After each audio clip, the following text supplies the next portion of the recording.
এই রেসিপিটা তোমরা অনেকেই চেয়েছো। মা যখনই লাঞ্চ মেনুতে বাদাম বাটা দেখায়, তখনই তোমরা বলো যে বাদাম বাটার রেসিপিটা দিতে। কিছুদিন আগে তো একটা আন্টি বলছিল কমেন্টে আরকি যে, "তোমাদের কাছে বাদাম বাটার রেসিপি চেয়েছি, তোমরা আজ অব্দি দিলে না।" তো চলো আজকে তোমাদের সাথে শেয়ার করি এই টেস্টি বাদাম বাটার রেসিপি, যেটা করতে কিন্তু সেরকম কোনো বেশি উপকরণ লাগে না। সিম্পল কিছু জিনিস দিয়ে কিন্তু এই টেস্টি বাদাম বাটাটা বানানো যায়। তো তার জন্য লাগছে বাদাম আর পেঁয়াজ কুচি, লবণ আর লঙ্কা। এখানে তোমরা কাঁচা লঙ্কাও ইউজ করতে পারো। আর কাঁচা লঙ্কা দিয়ে যদি বাদাম বাটাটা করো তাহলে কিন্তু বাদামটাও ভাজবে না। সব কাঁচাই থাকবে আরকি। তো চলো এবার শেয়ার করি। ১ম এ কিন্তু এখানে তেল দিয়ে দিল মা। তো তেলটা দিয়ে কিন্তু গরম করে নিতে হবে। তারপর বাদামটা ভালো করে ভেজে নিতে হবে। তোমরা এখানে সর্ষের তেলও ইউজ করতে পারো।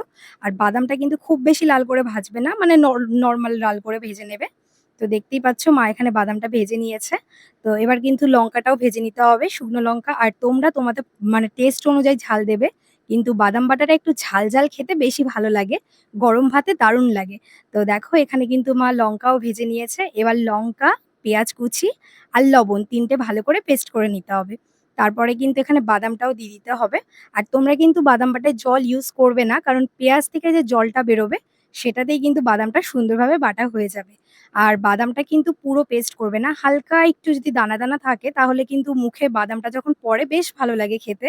তো এটাই হচ্ছে বাদাম বাটার সিম্পল রেসিপি, যেটা খেতে হয় অনেক টেস্টি। তো তোমরা যারা চেয়েছিলে রেসিপিটা দিয়ে তো দিলাম। এবার অবশ্যই তোমরা বানিয়ে খেয়ে দেখবে কেমন হয়েছে। আর অবশ্যই কিন্তু কমেন্ট করে জানাবে তোমাদের কেমন টেস্টি লাগলো। তো চলো ভিডিওটা কেমন লাগলে সবাই কিন্তু অবশ্যই জানিও আর অবশ্যই কিন্তু বানিয়ে খেয়ে দেখো। চলো টাটা বাই।